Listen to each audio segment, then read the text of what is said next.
யாருக்குமே அடங்காம மனசாட்சிக்கு மட்டுமே அடங்கி வாழ்ற அழகுமதிய உங்களுக்கும் பிடிக்குமா? அப்ப இந்த வீடியோவுக்கு லைக் பண்ணிட்டு வாங்க நாளைக்கான பிரமாக்கான ப்ரிடிக்ஷன் என்னன்னு பார்க்கலாம். ராஜலட்சுமி மலர்கிட்ட சொல்றாங்க, மலரே 11 மணிக்குள்ள எல்லா வேலையையும் முடிச்சுடு.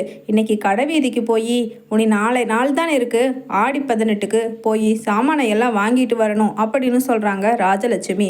உடனே மலரும், சரியத்தை மத்தியானத்துக்கும் சேர்த்து லஞ்ச் எல்லாம் நேரமாவே செஞ்சுட்டு வச்சுட்டு தானே, அப்புறம் சாதம் ஆறிடுச்சு குழம்பு ஆறிடுச்சுன்னு நீங்க சொல்லுவீங்க அப்படின்னு அங்க அழகு மலர் சொல்ல, பதிலுக்கு ராஜலட்சுமி சொல்றாங்க, என்ன மலரு வர வர அந்த மதியை பார்த்து நீயும் கூட கூட பேச கற்றுக்கிட்ட. பரவாயில்ல, நேரமே எல்லாம் பண்ணி முடிச்சுடு. உங்கள் மாமா வீட்டில் தானே இருப்பார், அவருக்கு சாப்பாடு வேணும் தானே அப்படின்னு சொல்ல, உடனே சரியத்தை அப்படின்னு சொல்ல, ஆமாம் எங்கே போயிட்டா அந்த அழகு மகாராணி அப்படின்னு கேட்குறாங்க அழகுமதியை. ரூமில் தான் அத்தை, ஏதோ ரெஸ்யூம் டைப் பண்ணிட்டு இருக்கிறேன்னு சொன்னா அப்படின்னு கூப்பிடு அவளையும் கூப்பிடு அப்படின்னு அங்கே ராஜலட்சுமி சொல்கிறாங்க. உடனே அங்கே உள்ள ரெசியூம்காக ப்ரிப்பேர் பண்ணிக்கிட்டு இருந்த அழகுமதியை உள்ளே போய் மலர் கூப்பிட்றாங்க, மதி உன்னை அத்தை எதுக்கோ கூப்பிட்றாங்க அப்படின்னு. உடனே மதியும் வெளியில் வர, எதுக்கு கூப்பிட்டீங்க அப்படின்னு கேட்குறாங்க. உனக்கு தலை ஆடி இல்லை இது அப்படின்னு கேட்குறாங்க. உடனே அப்படின்னா என்ன அப்படின்னு கேட்க, ஆமாம் சரிதான் போ, ஒரு நல்லது கெட்டது ஒரு நோம்பி நொடின்னு ஏதாவது அங்கே உங்கள் வீட்டில் நடந்திருந்தா தானே அது தெரிஞ்சிருக்கும். ஆமாம், முதல்ல உனக்கும் சுரேஷுக்கும் கல்யாணம் ஆகி இப்போ தானே ஆடிப்பெருக்கு, முதல் ஆடிப்பெருக்கு. அதுக்கு உங்கள் வீட்டில் இருந்து தான் சீர் செய்யணும். ஆனால் இன்னைக்கு வரைக்கும் அதுக்கான பேச்சு மூச்சு எதையுமே காணோம். அதனால் நானே உனக்கு புடவையும் சுரேஷுக்கு சட்டை வேட்டியும் எடுத்துடலான்னு முடிவு பண்ணிட்டேன். என் பிள்ளைய உங்கள் வீட்டில் இருக்கிற ஆளுங்களாட்ட அனாதையாக விடவா முடியும்? என்ன மலரு நான் சொல்கிறது, அதுக்கு தான் நம்ம இன்னைக்கு கடைவீதிக்கு போகிறோம் அப்படின்னு சொல்கிறாங்க ராஜலட்சுமி. உடனே அழகு மலரும், அப்படியாத்த சரியத்த நான் கிளம்பிடுறேன் அப்படின்னு சொல்ல, இப்போ என்ன சொல்கிறீங்க, நானும் வரணும்னு சொல்கிறீங்களா அப்படின்னு அங்கே அழகுமதி கேட்க, உடனே பாத்தியா உனக்கு திமிரு மட்டும் குறையிறதே இல்லை, வாயி கொஞ்சம் குறைச்சி பேசுமதி, எனக்கு சுத்தமாக பிடிக்கல இது அப்படின்னு ராஜலட்சுமி பேச, இப்போ நான் என்ன கேட்டுட்டேன், கிளம்பணுமான்னு கேட்டேன். நீங்கள் தான் சம்மந்தம் இல்லாமல் எங்கள் வீட்டை பற்றி இழுத்து அசிங்கமாக பேசுனீங்க, அதை கூட பொறுத்துட்டு தானே நான் கேட்குறேன் அப்படின்னு சொல்ல, இதுதான் உன்கிட்ட எனக்கு ஆகாத விஷயங்கிறது. எதை பேசினாலும் கூடவே நீ பேசுகிற. சாரி, கிளம்பிடுங்க 2 பேருமே, 11 மணிக்கு போகணும் அப்படின்னு தன்னோட முந்தானையை எடுத்து விசிறிக்கிட்டே, மலரே அந்த ஃபேனை ஆஃப் பண்ணிடு அப்படின்னு எப்பவும் போல திமிரு குறையாம போகிறாங்க ராஜலட்சுமி.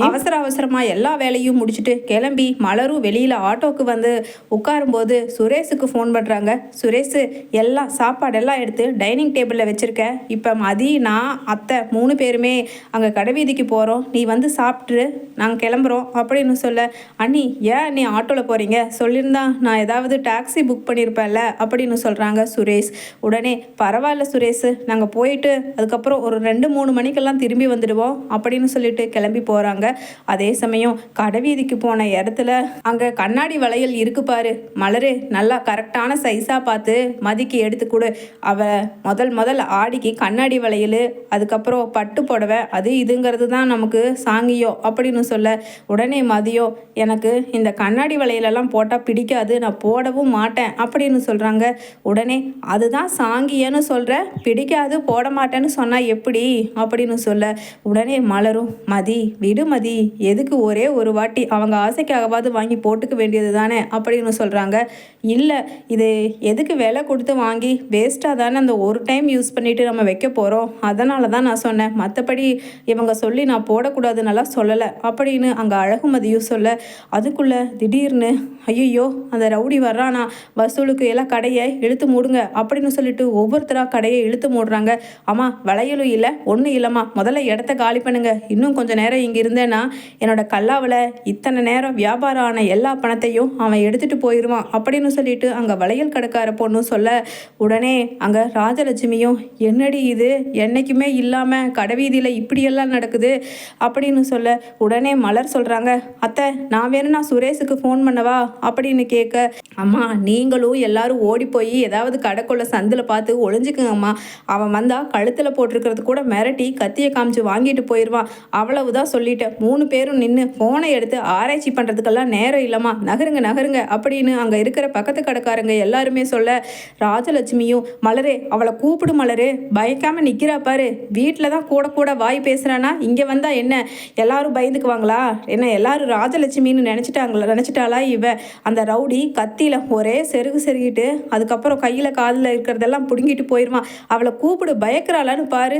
அப்படின்னு சொல்ல, உடனே மதி சொல்கிறாங்க, நான் வரமாட்டேன், நான் எதுக்கு ஒழியணும், தப்பு பண்ணுற அவனே இத்தனை பேர் இங்கே தைரியமாக இருக்கும் பொழுது தைரியமாக அவன் வர்றான், மற்றவங்க எல்லாரும் பயந்து ஒழியிறாங்கன்னா அதுக்கு வேண்டி நான் ஒன்றும் முட்டாள் கிடையாது, கோழை கிடையாது, நான் இங்கேயே நின்று அந்த ரவுடி ஒரு கை பார்க்காம விடமாட்டேன் அப்படின்னு அழகுமதி சொல்ல, ராஜலட்சுமியும் புடவையை எடுத்து செருகிக்கிட்டு சொல்கிறாங்க, அடியே உன்னோட வீர வசனம் எல்லாம் நம்ம வீட்டோட நிறுத்திக்க, இவன் பெரிய ரவுடியான், வடநாட்டிலிருந்து வந்திருக்கானா, ஐயோ மலரு அவளை கூப்பிடு மலரு, நான் போகிறேன், எனக்கு என்னோட உசுறு ரொம்ப முக்கியம், மலரே அவள் வந்தா வராட்டி போகிறா, நீ வா அந்த கடைக்குள்ளே போய் ஒளிஞ்சுக்குவோ அப்படின்னு சொல்ல, உடனே மலரும் நீ என்ன மதி பேசுகிற வா முதல்ல அப்படின்னு இழுத்துக்கிட்டு போயிடுறாங்க மதியையும். அதே சமயம் ஒவ்வொருத்தராக வந்து கடையாக மிரட்டி பணத்தை வாங்கிக்கிட்டு இருக்க, அப்படியே கிடுக்கிடுன்னு நடுங்கிக்கிட்டு பணத்தையும் எடுத்து கொடுக்குறாங்க.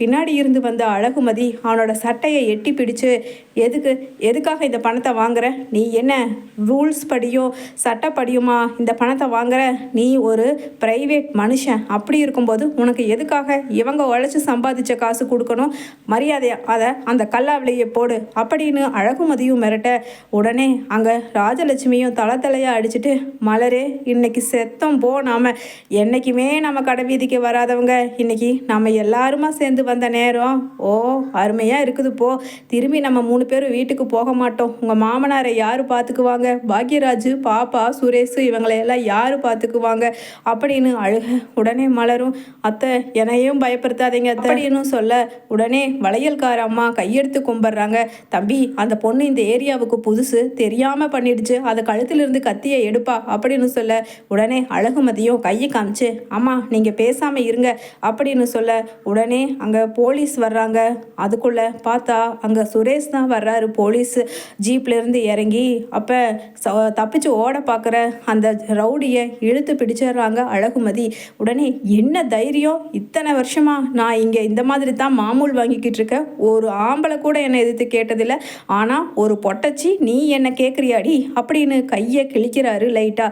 டேய் நீ கையை கிழிச்சாலும் நான் பயக்க மாட்டேன்டா அப்படின்னு அழகுமதியும் இழுத்து பிடிக்க, உடனே கான்ஸ்டபிள்ஸ் அப்படியே எல்லாம் ரவுண்ட் அப் பண்ணி அவனை அரெஸ்ட் பண்ணுங்க, ஷூட் பண்ணுங்க அப்படின்னு சொல்லிட்டு சுரேஷ் அங்கே அவனோட முட்டிங்காலுக்கு கீழே ஷூட் பண்ணிடுறாரு. அந்த ரவுடி அப்படியே கீழே விழுந்துட, அங்கே அக்கம் பக்கத்தில் இருக்கிறவங்க எல்லாம், தம்பி பரவாயில்ல, இத்தனை வருஷமாக அவங்களால இவனை பிடிக்கவே முடியலை, ஆனால் இவனை இன்னைக்கு மட்டும் எப்படியோ பிடிச்சிட்டிங்க, பரவாயில்ல, எல்லாத்துக்கும் காரணம் இதோ இந்த பொண்ணு தான் அப்படின்னு சொல்ல, பாவம் யார் வீட்டு பொண்ணோ இங்கே வந்து தன்னோட உயிரை பணைய வச்சு இந்த ரவுடியை பிடிக்கிறதுக்கு ஹெல்ப் பண்ணுச்சு அப்படின்னு சொல்ல, இல்லைங்க இல்லை இவ என்னோட ஒய்ஃப் தான் அப்படின்னு சுரேஷ் சொல்கிறாரு.